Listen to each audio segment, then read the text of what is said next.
नमस्कार साथियों। आइए सुनते हैं अमरकांत जी द्वारा लिखित कहानी दोपहर का भोजन।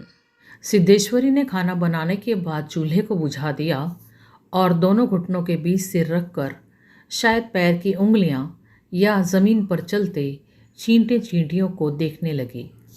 अचानक उसे मालूम हुआ कि बहुत देर से उसे प्यास नहीं लगी है। वह मतवाले की तरह उठी और गगरे से लोटा भर पानी लेकर गटगट चढ़ा गई। खाली पानी उसके कलेजे में लग गया और वो हाय राम कहकर वहीं ज़मीन पर लेट गई। आधे घंटे तक वहीं उसी तरह पड़ी रहने के बाद उसके जी में जी आया। वो बैठ गई, आँखों को मल मल कर इधर उधर देखा और फिर उसकी दृष्टि ओसारे में अधटूटे खटोले पर सोए अपने 6 वर्षीय लड़के प्रमोद पर जम गई। लड़का नंग धड़ंग ज़मीन पर पड़ा था। उसके गले तथा छाती की हड्डियां साफ दिखाई देती थी। उसके हाथ पैर बासी ककड़ियों की तरह सूखे तथा बेजान पड़े थे और उसका पेट हंडिया की तरह फूला हुआ था। उसका मुख खुला हुआ था और उस पर अनगिनत मक्खियाँ उड़ रही थी। वो उठी, बच्चे के मुंह पर अपना एक फटा हुआ गंदा ब्लाउज डाल दिया और एक आध मिनट खड़ी रहने के बाद बाहर दरवाजे पर जाकर किवाड़ की आड़ से गली निहारने लगी। 12 बज चुके थे। धूप अत्यंत तेज थी और कभी एक दो व्यक्ति सिर पर तौलिया या गमछा रखे हुए या मजबूती से छाता ताने हुए फुर्ती के साथ लपकते हुए से गुजर जाते। 10-15 मिनट तक वो उसी तरह खड़ी रही। फिर उसके चेहरे पर व्यग्रता फैल गई और उसने आसपास तथा कड़ी धूप की ओर चिंता से देखा। एक दो क्षण उसने सिर को किवाड़ से काफ़ी आगे बढ़ाकर गली के छोर की तरफ निहारा तो उसका बड़ा लड़का रामचंद्र धीरे धीरे घर की ओर सरकता हुआ नजर आया। उसने फुर्ती से एक लोटा पानी ओसारे की चौकी के पास नीचे रख दिया और चौके में जाकर खाने के स्थान को जल्दी जल्दी पानी से लीपने पोतने लगी। वहाँ पीढ़ा रख कर उसने सिर को दरवाजे की ओर घुमाया ही था कि रामचंद्र ने अंदर कदम रखा। रामचंद्र आकर धम से चौकी पर बैठ गया और वहीं बेजान सा लेट गया। उसका मुंह लाल तथा चढ़ा हुआ था। उसके बाल अस्त व्यस्त थे और उसके फटे पुराने जूतों पर गर्द जमी हुई थी।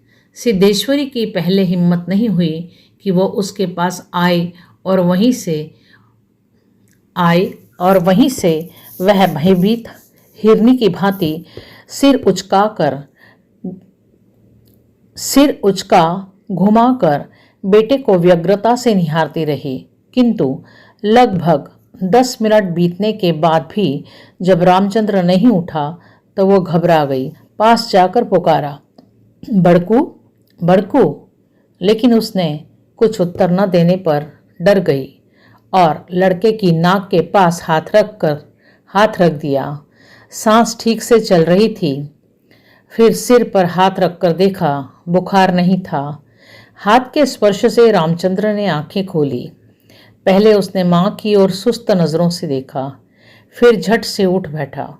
जूते निकालने और फिर नीचे रखे लोटे के जल से हाथ पैर धोने के बाद वह यंत्र की तरह चौकी पर आकर बैठ गया। सिद्धेश्वरी ने डरते डरते पूछा, खाना तैयार है, यहीं लगाऊं क्या? रामचंद्र ने उठते हुए प्रश्न किया। बाबूजी खा चुके? सिद्धेश्वरी ने चौके की ओर भागते हुए उत्तर दिया, आते ही होंगे। रामचंद्र पीढ़े पर बैठ गया। उसकी उम्र लगभग 21 वर्ष की थी। लंबा दुबला पतला, गोरा रंग, बड़ी बड़ी आंखें तथा होठों पर झुर्रियां। वो एक स्थानीय दैनिक समाचार पत्र के दफ्तर में अपनी तबीयत से प्रूफ रीडरी का काम सीखता था। पिछले साल ही उसने इंटर पास किया था। सिद्धेश्वरी ने खाने की थाली सामने ला कर रख दी और पास ही बैठकर पंखा करने लगे। रामचंद्र ने खाने की ओर दार्शनिक की भांति देखा। कुल 2 रोटियां, भर कटोरा पनियाल दाल और चने की तली तरकारी।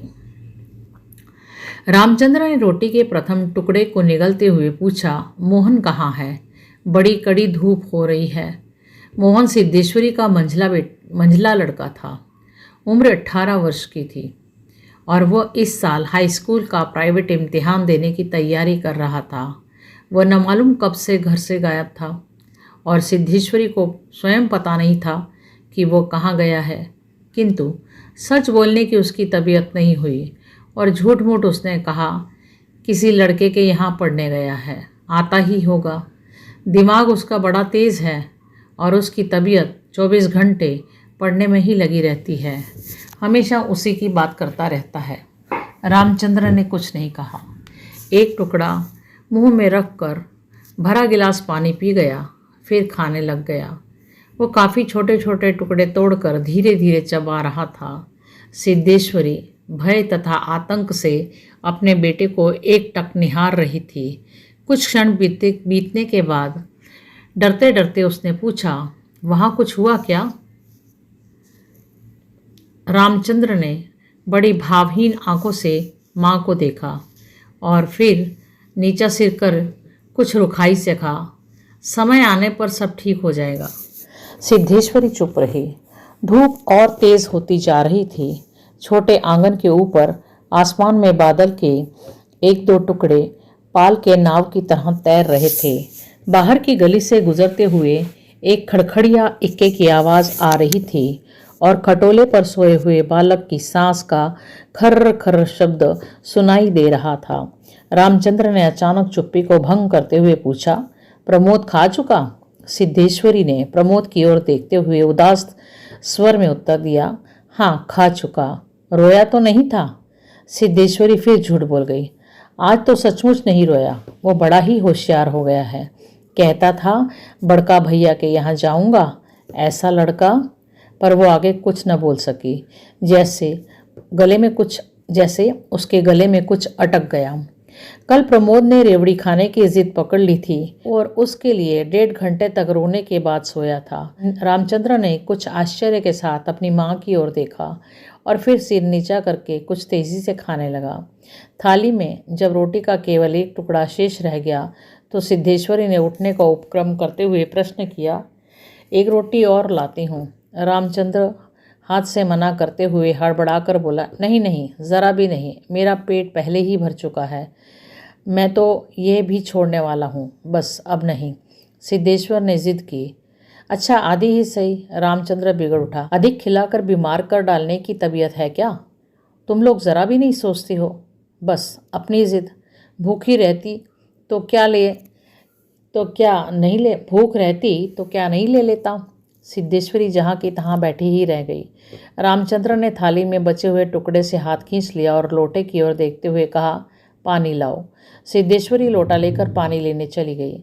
रामचंद्र ने कटोरे को उंगलियों से बजाया, फिर हाथ को थाली में रख दिया। 1-2 क्षण बाद रोटी के टुकड़े को धीरे से उठाकर आँख से निहारा और अंत में इधर उधर देखने के बाद टुकड़े को मुंह में इस सरलता से रख लिया जैसे वो भोजन का ग्रास न होकर पान का बीड़ा हो। मंझला लड़का मोहन आते ही हाथ पैर धोकर पीढ़े पर बैठ गया। वो कुछ सांवला था, उसकी आंखें छोटी थी, उसके चेहरे पर चेचक के दाग थे।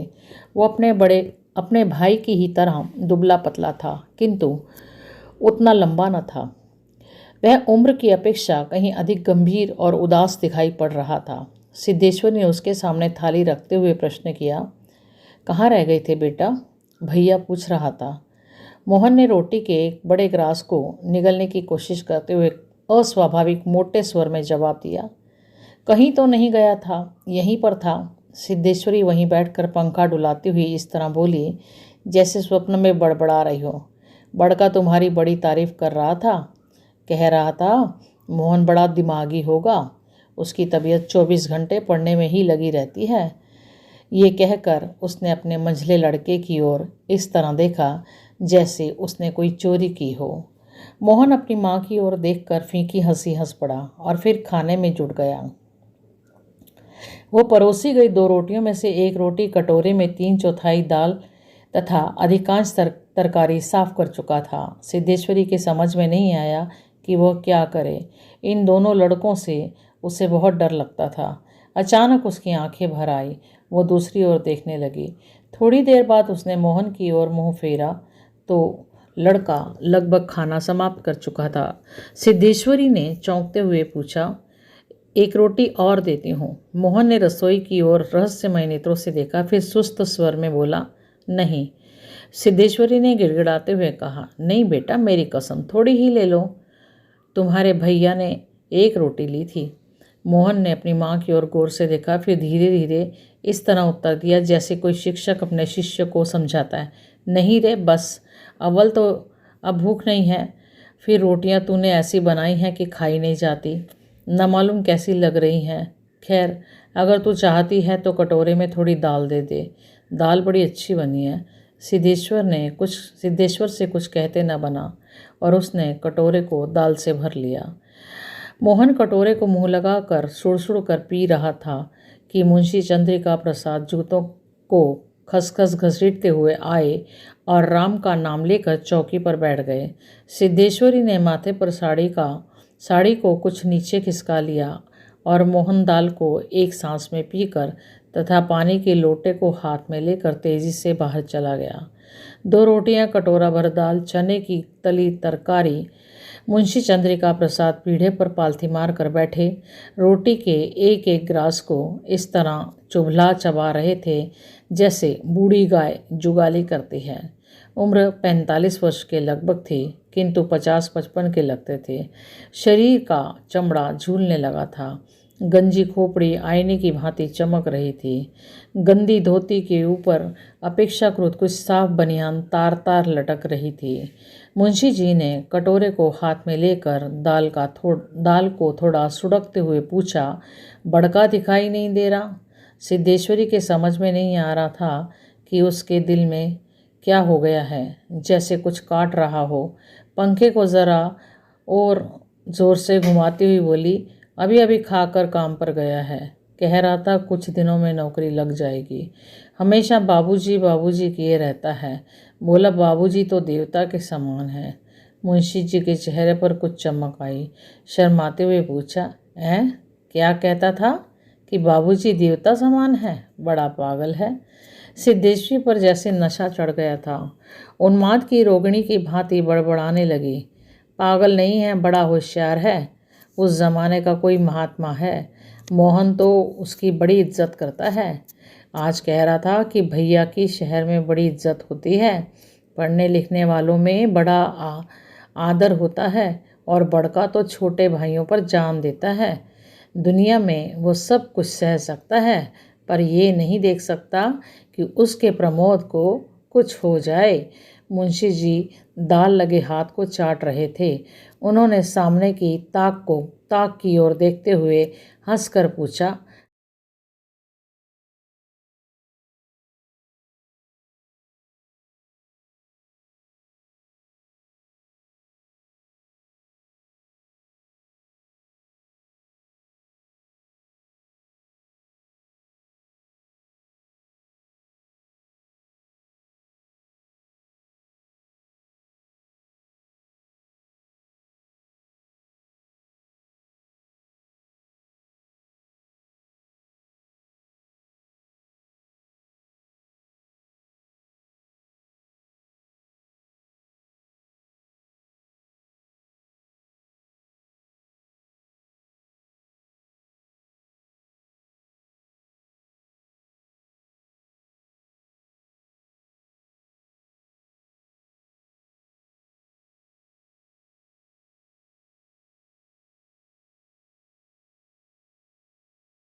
यहाँ पर ये कहानी समाप्त होती है।